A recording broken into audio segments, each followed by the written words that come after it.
I've had a few comments and messages about some of the common mistakes I see from a ridden perspective when it comes to doing the rein back. Now, for those of you that follow my previous posts, know that I really value and think that the rein back is quite an exercise that is underestimated. So not really often done except when we have to do it for a dressage test or when our horses may be doing a rehabilitation program. But actually, if we turn it on its head and we start to recognize the importance of this exercise done consistently, like everything in life, there's no quick fix, done consistently and correctly will really help transform your horse's posture and improve their overall performance, athletic ability. Going back to some of the common mistakes I see riders making doing the rein back, and if I'm being completely honest, this is normally down to the rider. I'm a rider myself, I make many mistakes, there's no blaming here.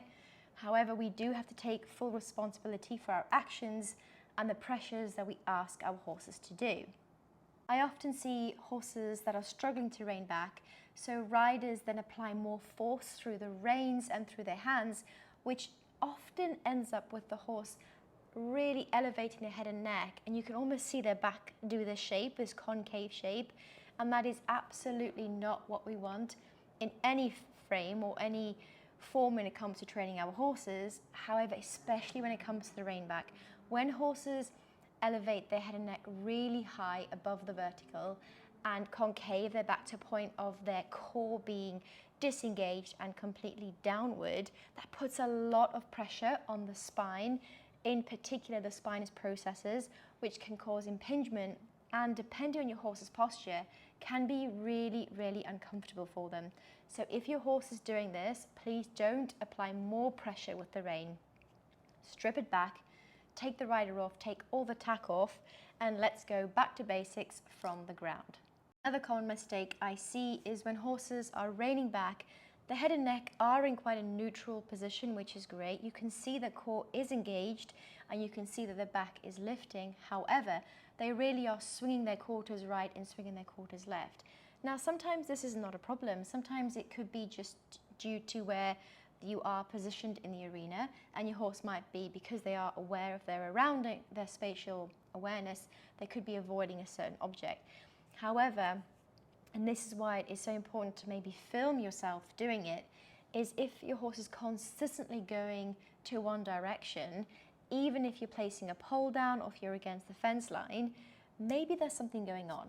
And maybe this is a good time to get a therapist involved or get your professional involved, speak to your trainer, break down the exercise, and for an example, why not try the same exercise with no tack on? Does your horse still do the same thing? And if they do, why are they doing it?